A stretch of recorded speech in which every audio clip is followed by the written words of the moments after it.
For real though, you're gonna need a pair of shoes. I picked out these Nikes from the thrift once again for only $6 because they have a sexy little silhouette so you can rock and customize the balls out of them. And two, they're cheap enough so where if you fuck up, you're not gonna hate yourself and want to jump off a bridge made of ice cubes into a boiling tub of toad infested water. So yeah, get some kicks. Other supplies you're gonna need aside from shoes, you're gonna need some soap to clean them kicks with. I just use hand soap. And then you're gonna need a toothbrush or a hairbrush, you know, that you get your waves with to scrub down the shoes. You're gonna need a towel to wipe them off. Make sure it's nice and soft and that you don't wipe your booty on it because you don't want ass stains all up on your fresh custom kicks. You can use suede or nubuck cleaner. I wouldn't recommend it, but if you need a bristly little brush tip to clean the shoes, use that. And you also are gonna need some cotton rounds or cotton balls, but these things look like straight up apocalyptic wafers that you would like grub on, like weird ass like white cotton cookies or some shit. But yeah, you're gonna need them. You're gonna also need a blue Stay Crippin' glove right there and some acetone. You want the glove so you don't burn your hand off, and of course you're gonna need a screwdriver or some like sharp object to pop open the childproof acetone thing. And you also are gonna need a glass cup or jar to put the acetone in, and of course you're gonna need paint for a customization. I use Angelus. It is evidently the best for painting on leather. You can get it at like eBay, Amazon, the black market, wherever you so desire. And I also use some crappy acrylic paint for painting thread and other random ish on the shoe.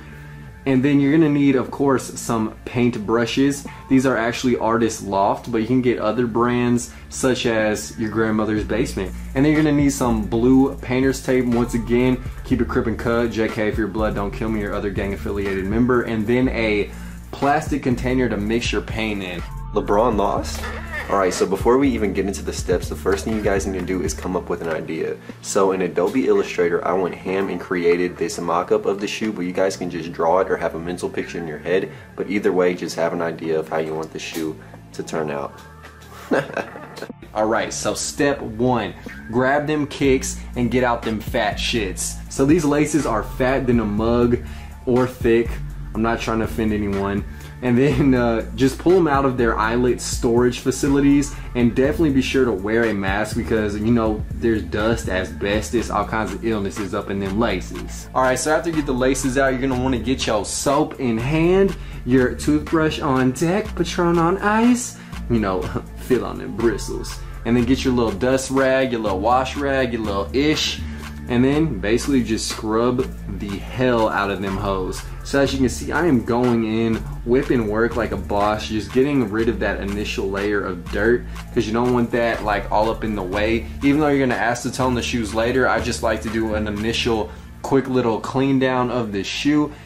So as you can see right here, I have my assemblage of acetoning supplies, acetone on deck, cotton rounds, and gloves. Look at that, moving the camera like a G. And I also have them on a cereal box. Shout out to Cheerios, thank you guys. If you guys want to hook me up with a sponsored haul, do that. And I also have a jar. I know I showed off a cup, but I actually used a jar. And once again, there's a screwdriver to pop the cap on that acetone. So as you can see, I'm just popping the cap on the acetone. That's what you're gonna have to do. They child-proof the mess out of that thing. And because I was an idiot and got a small jar and couldn't fit my big ass Matumbo hands up in it, I actually am going to be using the lid of the jar to pour the acetone into. I don't recommend this. Just get a jar or some like plastic or metal material or holder that's big enough for your hand. So of course you got to stay strapped and protected at all times. Don't want to catch a freaking illness, disease, HIV. And as you can see, I'm carefully pouring the acetone up in that lid right now. So look, it's over there. It's making waves and shit. And yeah, I just ripped that wafer in half like an idiot.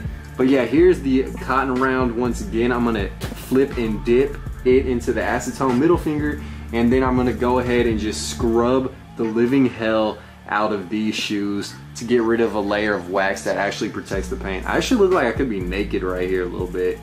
Envisioning it? Yeah. But as you can see, I'm just scrubbing it all over. I do it for about 15 to 20 minutes for both shoes. Just go over it as much as you want. But as you can see, we are at the most important part of the vid and the most in-depth tutorializing part of this beautiful customization, and that is painting the shoe. So essentially what you want to do when you paint the shoe is, number one, not have paint build up. So in order to prevent paint from building up, forming thick, clumpy layers or drippage, what you want to do is add thin, evenly applied coats of paint. So as you can see right now, I'm daddy stroking back and forth and just making sure that the coats of paint are even. Basically what you want is to follow that tumble leather right along the panels. Be really careful around the midsole and around the Nike swoosh or other areas of the shoe that you are reserving for different colors of paint, and just basically apply thin layers. So this is essentially the breakdown of how to paint the shoe. Number one, add a thin layer, flip it, add a thin layer to another panel, go back, add another layer on top. So let's do it one more time. As you can see right now, I'm adding the first coat of paint, then I'm gonna flip the shoe around, paint the outside, flip it back around and paint the inside. But yeah. Alright, so now I'm going in with the color-coded mixing paint combination tutorial in-depth footage. So basically what I want to do is make a Miami Dolphin themed shoe. However, the turquoise straight out the bottle provided by Angelus did not match. So if that's the case, then you may want to mix your paint. If you're not comfortable, then once again just order it online and use paint straight out the bottle. But to get that teal aqua green, what I did was I mixed Angelus green paint with turquoise paint. I used a tiny bit of green in the turquoise and came up with the perfect color combo, and I mixed it all like a boss optometrist in this contact container, like a straight up Dawn. So right here, right now, I'm applying the third coat of paint on top of the turquoise that I already laid down. And once again, add 5 to 6 coats of thin coats of paint to ensure a nice even finish.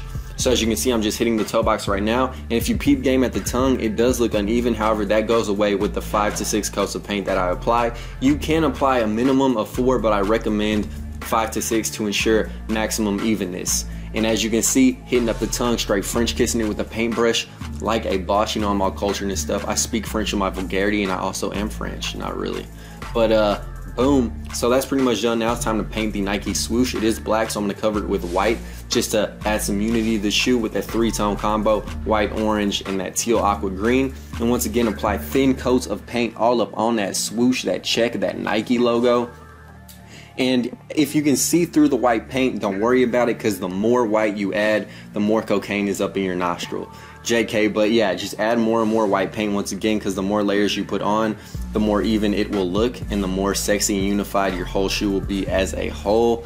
So bam, painting the outside swoosh, I'm gonna flip it and dip it and paint the inside once again.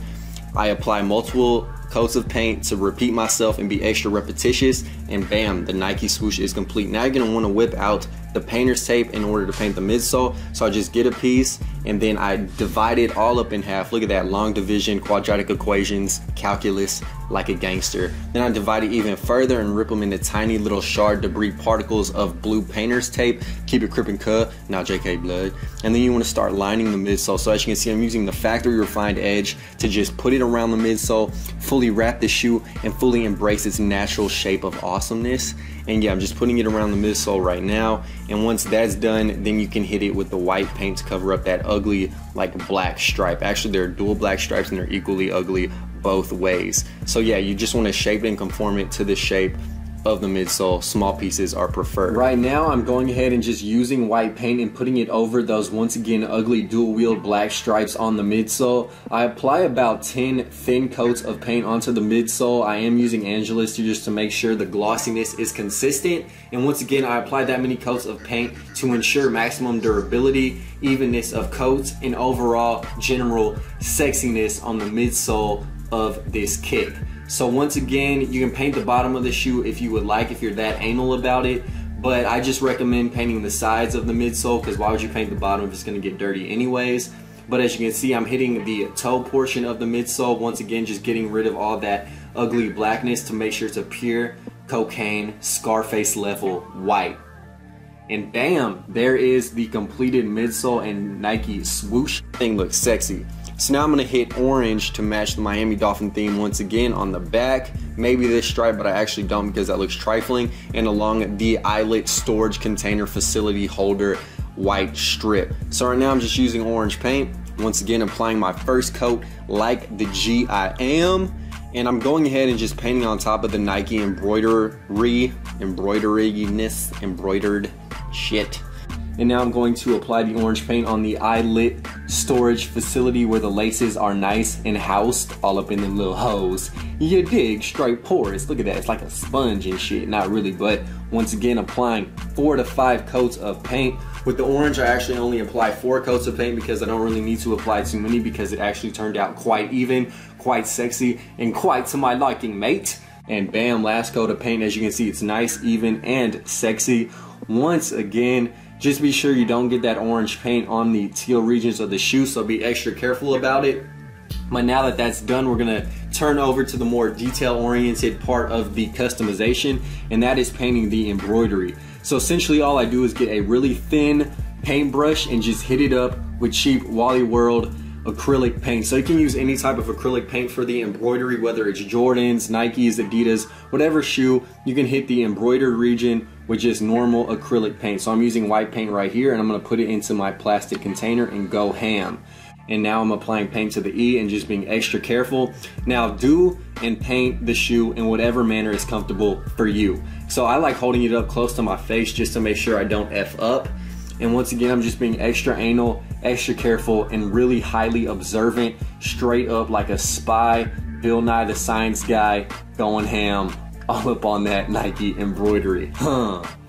So dude, pretty much done on the Nike part. Now it's time to paint the interior sock lining, and to do that, once again, I use straight up Wally World acrylic paint, and I actually dilute it with some water. So bam, look, there's the paint, water all up in the Rudy's cup. But once again, using a small brush to get the really small regions where you don't want the paint dripping onto the teal and orange portion of the shoe. So once again, to reiterate, I'm just being really careful around the orange and teal regions of the shoe. That's why I'm using a small brush on that tiny line of interior sock lining meshness. And then once that's done, you can get a huge brush and just start going ham, applying white paint on the interior of the shoe.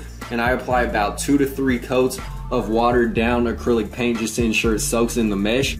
And then you want to go ahead and hit up the tongue. This thing looks like a freaking chimney sweep. Like, look at that. The thing is straight dirty. Are those like shit stains, or what is that? Is that ash? Oh, look at that ash. And I'm gonna paint that square box as well. So right now my hat brim is in the way because I was not aware of my camera surroundings, but I'm just going ahead and painting that little white trimmage with nice, clean, pure acrylic paint, and bam, painted the square too. Looks nice and sexy, like a white starburst. And now I'm just going ahead and lacing the shoes. You can lace them in any manner, way, fashion, or form that you see fit. These laces are a bit thick in my personal opinion, but they're the only ones I had laying around, so deal with it. And without further ado, here is the completed Nike custom Miami Dolphins $6 thrifted shoes of brilliance. Check them out.